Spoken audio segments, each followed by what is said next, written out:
Embark on a journey of inspiration and discovery with the Purdue Lecture Hall series, proudly presented by the Purdue Institute of Inflammation, Immunology, and Infectious Disease.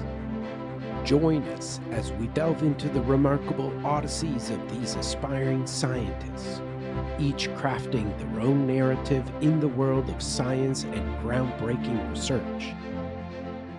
Take a glimpse into their diverse cultural backgrounds and the journeys that brought them to Purdue University. Thank you for watching the Purdue Lecture Hall series. Remember to hit the like button and subscribe to our channel. Welcome, everybody. My name is Tommy Soares. I'm the Director of Scientific Strategy and Relations for the Purdue Institute of Inflammation, Immunology, and Infectious Disease. And today on our Purdue Lecture Hall series, I have the pleasure of welcoming Varsha Gupta, who is a student that came from Delhi, India, and holds a bachelor's degree in engineering from Delhi College of Engineering. With 5 years of industry experience, she chose to advance her studies at Purdue University in 2018. Currently, she is a Ph.D. student in the Department of Agriculture and Biological Engineering at Purdue, specializing in the optimization of agrivoltaic systems under the mentorship of Dr. Rakesh Agrawal and Dr. Margaret Gitau. Varsha's educational pursuits are supported by her parents, Mr. Kamta Prasad and Mrs. Mamta Gupta, who have played a pivotal role in her achievements from a modest background. Her work aims to integrate agricultural practices with photovoltaic energy production, enhancing sustainability and efficiency. Welcome, welcome. Thank you so much, Varsha, for being on the program today and telling us all about your story. Thank you so much, Professor Soares. Thank you for having me. Absolutely. We're really excited to hear a little bit about your journey, a little bit about the work that you're doing, what brought you to Purdue. And as we typically do, I'm going to let you take the stage and take the spotlight. I will minimize myself and you can take it away. Sure. Thank you so much. Let me share my screen. Yeah. Perfect. Awesome. Thank you. So today I'll be talking about abstraction in mathematical science. I'll start with my journey and then I'll talk about my research.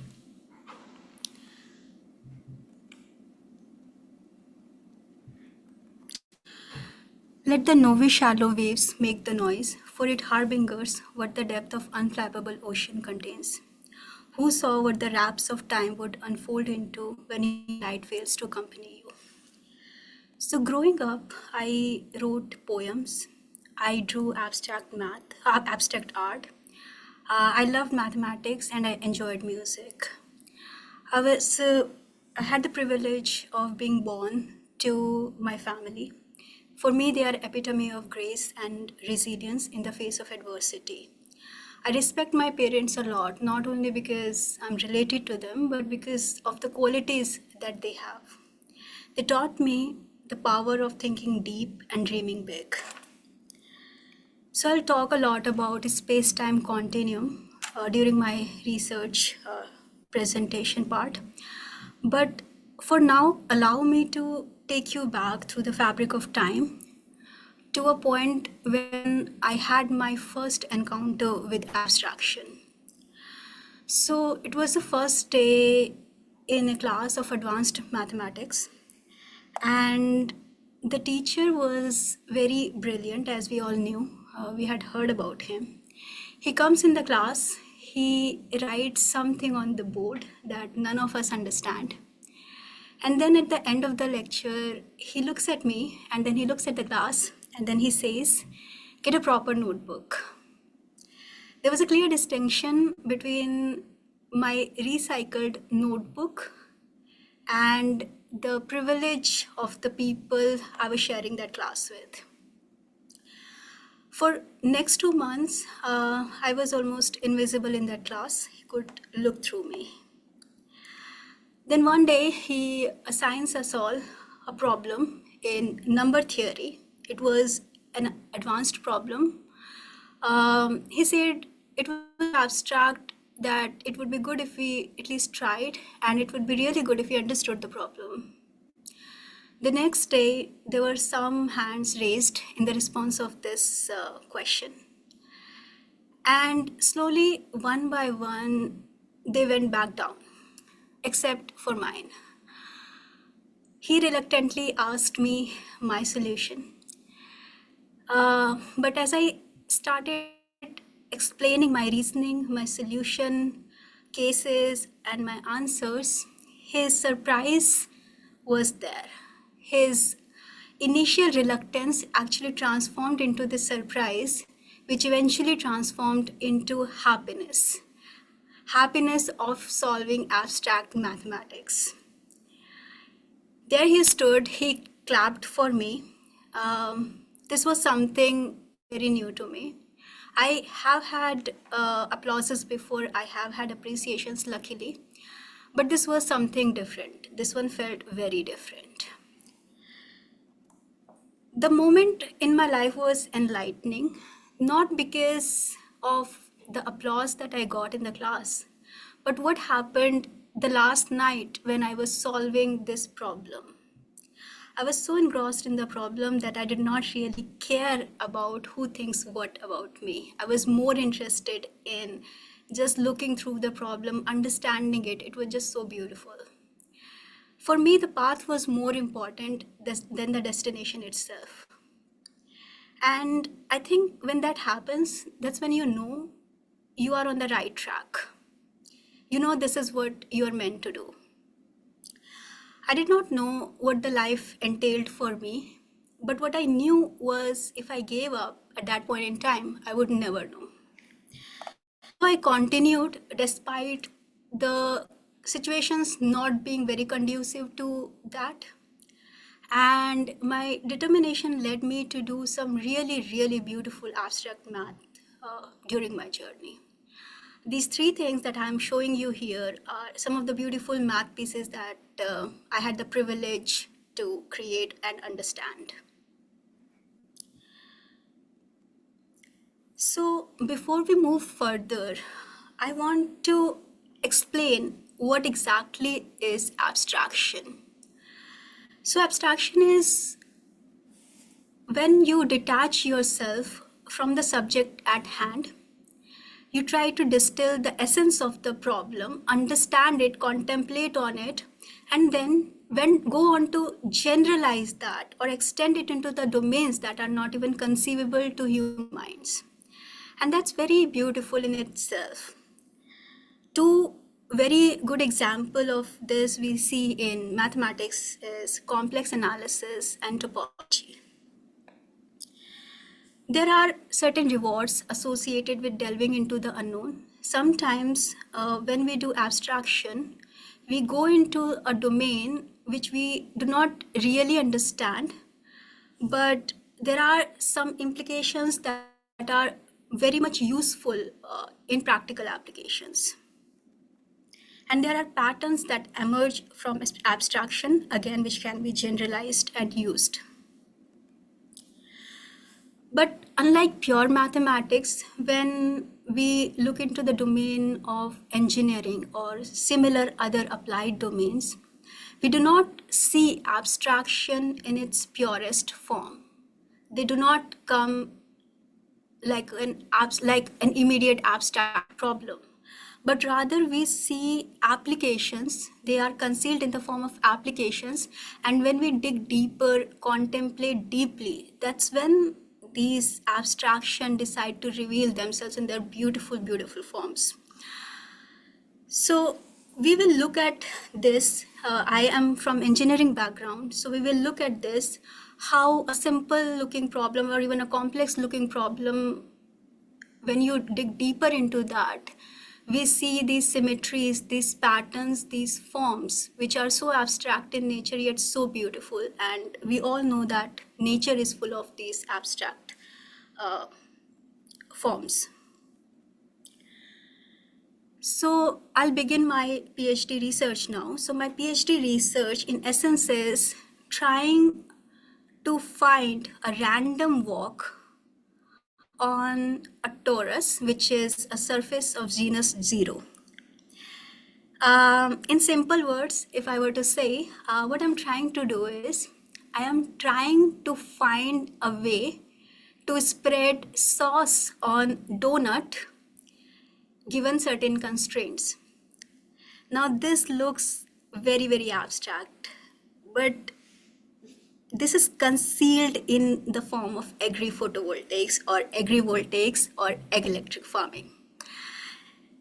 So before I give you a prelude, why we are doing it, what we are doing, what the system is made up of, I want all of us to just look at this problem and see how much beauty is embedded in this.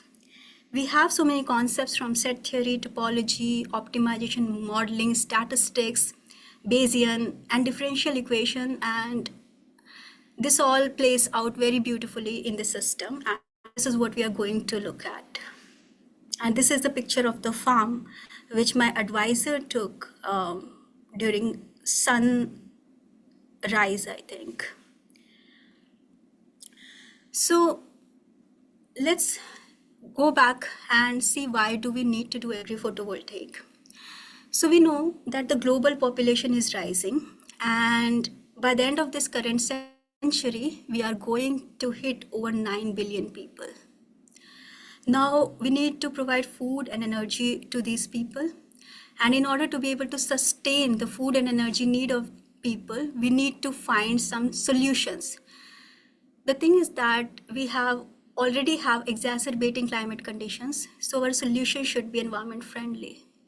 And we need to look for sustainable energy solutions. One such solution that we have is solar energy. There's a lot of research going on photovoltaics. But the problem with installing photovoltaics is that we have land constraint. We do not have enough land area to install those photovoltaic panels and generate electricity enough to sustain the energy need of a full earth scenario. So the solution is that if we can install these photovoltaic panels in at least 33% of the land, agricultural land area, we can sustain the energy need of almost all but three of the states in America. So it's like if we utilize at least 33% of agricultural land, we should be able to sustain the energy demand of US. So let's look at the system, what the system is. So very simply, what we do is we use these elevated photovoltaic panels and install them in an agricultural field. Now what happens is we have sun. Now the sun provides radiation, right? Because of these solar panels, we have shadow on some parts of the field over these crops. So what happens is these crops are deprived of the radiation that they would have received if the panels were not there. But the question is, do they really need all the light? And in fact, another step is that what if we somehow can create a synergistic system, which is to say that we change the orientation of these panels such a way that it is conducive to the growth of the plants underneath. So there are many, many questions, but before we answer that, let's understand the system well. So sun, solar panels, and crops, these are the three solid objects in here. They are all interacting through radiation. If we were to think of this as a control volume with constant amount of radiation at any given point in time, then we can say that light and shadow are complementary to each other. Which means if the panels are receiving light, then the crop is under shade. And if the crop is receiving light, the panel is under shade. It's not, though, as simple as I said. There are a lot more complications, but I'm trying to simplify it to make it more understandable first. So there are many variables in the system the panels, they can change orientation or they can remain fixed. When they are changing the orientation, they can take any angle with respect to sun to track. So in general, what we do is they track sun at 90 degree, which means that they are always, their surface is perpendicular to the sun, to the direct normal incident radiation. But they can also take other angles. They do not have to have 90 degree. They can have 60 degree. They can have 50 degree, anything. The other variable is the height of these panels. We can have short panels. We can have long panels. But as we increase the height of the panel, they become the structure becomes very, very costly. So we have to be very mindful of that. Then the pitch, which is basically distance between adjacent panels, that is again another variable. So if we have more distance, then we cannot produce as much power because now the panels will be scarce. But we have more panels, then there will be more shadow, and we need to be able to understand the effect of shadow because they can hamper the growth of plants. So that's another variable, and now that is also constrained by machinery. So we have certain machinery that needs to run in the field, and we want to make sure that the distance between between any of these two panels allows for the machinery to operate. Now we can also anti-track these panels. Anti-tracking means the panels effectively do not cast any shadow, which means the direct light that is coming from the sun is in the same direction as the orientation of the panel. So in that case, there will be no shadow, but the panels will not produce any power. So effectively, we want to understand this dynamics where power is into play, power of solar panels, power due to solar panels, and then we have yield of the crops. So we need to understand how this entire system works. So the first task is to be able to model shadow, which is cast on the ground. Now, when we model shadow, we have to be mindful of our framework. We must allow our model to take different values of the design parameters so that we can study the system properly. We can change each of these parameters and we can study the system. The second thing is that when we have shadow, which means there's an absence of direct normal incident radiation, right? So if there is there is a shadow, which means there is no DNI. If there is no shadow, which means there is DNI at that point in time. So this is the shadow profile that I'm showing here.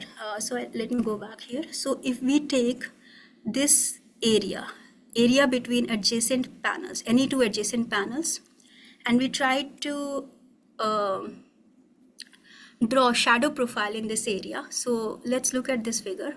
So if we have these dotted lines representing the center of the panels, these two dotted lines. Now on the x-axis we have time, on the y-axis we have space, so it's the distance between the two panels, right? So what happens is each of these strands that we are seeing here represent shadow due to one of those panels. So as we go in this direction, we start to see shadow from farther and farther panels. So like this, for example, this is the shadow due to the adjacent panel here, then this is shadow due to the next one and the next one, and so on and so forth.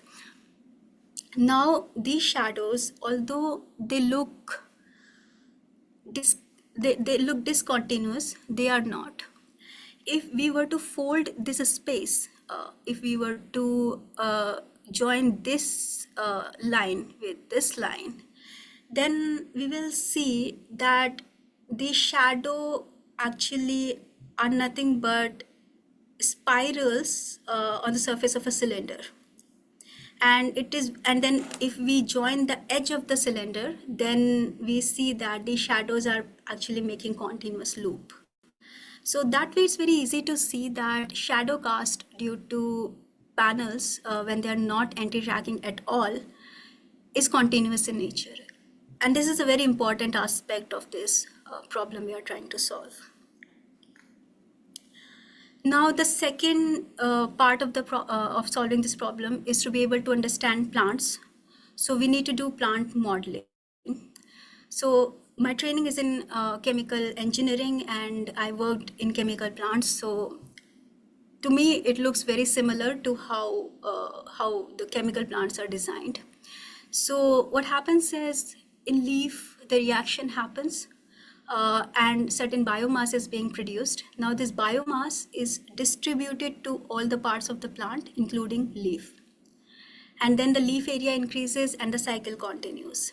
But there are certain nuances which cause yield to not be a monotonic function of total radiation. In other words, we cannot say that if we keep increasing total radiation, we will see an increase in yield. That that that is not true. So that makes this problem a little more difficult to deal with. We need to be able to understand that it's not total radiation that governs the yield, but rather spatiotemporal distribution of shadow on ground, and consequently spatiotemporal distribution of radiation on the ground that dictates the yield of the plant. We also need to understand here is that we just talked about the shadow on the ground, but similarly, there will be plants located at some of these locations, right? And our goal is to be able to, let's say, minimize the yield loss. So we do not just need to look at one plant, but we need to look at all of these plants which are situated in these areas. Now, each of these plants is experiencing a different shadow profile in temporal direction. In simple words, each of these plants receive different amount of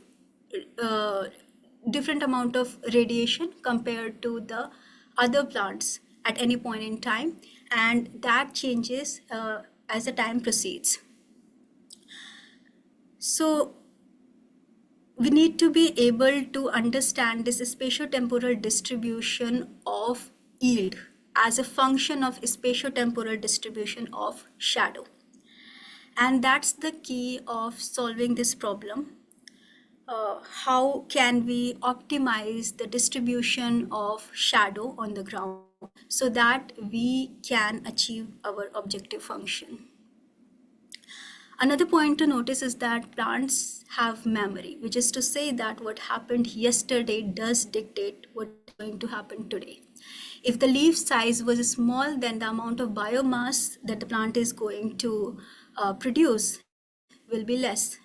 On the other hand, if the leaf size is too big, then the senescence will happen, which is to say the leaf will die, and that may also hurt the plant. But if you have the correct leaf size, then you can have good amount of biomass which is distributed into different parts of the plant, and eventually that will be dictating the yield of the plant.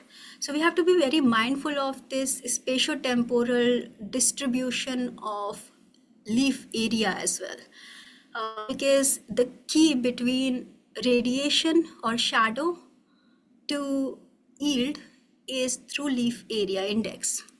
And although we say that we are trying to optimize spatiotemporal shadow distribution to maximize, let's say, leaf area, maximize yield, but in essence, we are trying to get an optimal profile of LAI instead to be able to get maximum yield.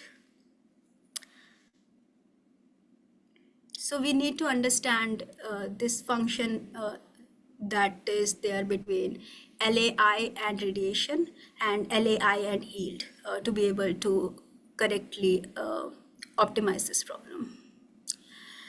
So what we said until now was this, we have a photovoltaic system, right? We have a PV system. Now, depending on the design parameters such as height or the pitch, which is distance between the panels, or like the tracking angle, based off all of these parameters, there is light distribution taking place between panel and the ground. Now, the light that is received by the panel dictates the solar power. So how much power is going to be generated? That depends on how much power panels are receiving. Similarly, the light that goes to the ground, to the crops, dictates how much yield we are going to get. So our objective function is a certain function of these solar power and crop yield. So for example, we may decide to put a lower bound, an upper bound on lower bound on crop yield, and go on to maximize the power. Or we may say that, okay, this is the minimum amount of solar power I should be generating, and we go on to maximize the yield. Or we may put certain bounds on both of these and go on to maximize the cost function associated with these two variables. This is what the problem is in essence. Now, what happens is, this is like a two-player game between the person who is trying to optimize it versus nature. So the task that the researcher or the solar companies who are designing these systems can do is, at any point in time, they get to decide whether they choose shadow or no shadow at all the points in space. So, for example, you have discretized your space into 10 grids. Then for each of these grids, you decide if there will be a shadow or there will be no shadow. And you do that for all that points in time. And in response, nature decides what would be radiation profile and other weather parameters at these points in time. So we would not know a priori, when we are making that decision, what would be the radiation profile. So there is an uncertainty element into the system. And when we are optimizing the system, we are optimizing it under uncertainty. The goal is, in a way, for both of them to win. Both the researcher wins when we can harness this energy to sustainable sources. It's good for both crop and climate in general. And it is also good for nature because we are not exacerbating the climate conditions, and nature is happy. So so this work I do under the guidance of my advisors and collaborators. So I would like to thank them. My advisors, Dr. Rakesh Agrawal, Dr. Margaret Gitau, my collaborators, Dr. Mohit Tavarmalani, especially from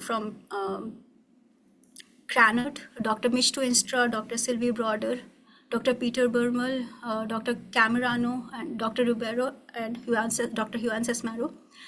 And my NRT team, my fellow graduate student Jeff and Chang.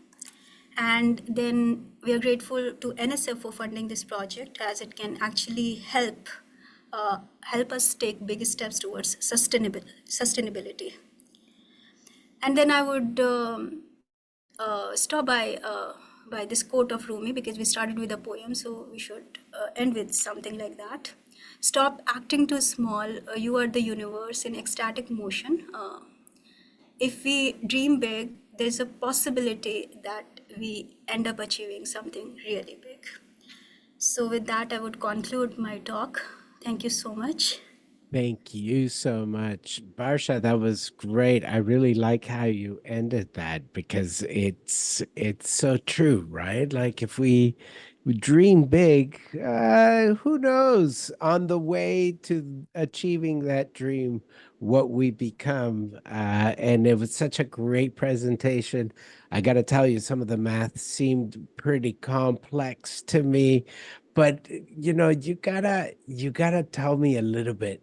What was the initial inspiration? Was there something in particular that you thought, oh, I really like that about math? Was it because it was a puzzle that you had to solve? Because I know that attracted me a little bit at the beginning. Yeah, that's a great question. So my parents, especially my father, is very good with math. He's very good with numbers. Yeah. And then actually, as I said, I think I liked it, and I did not realize it until the story that I told you.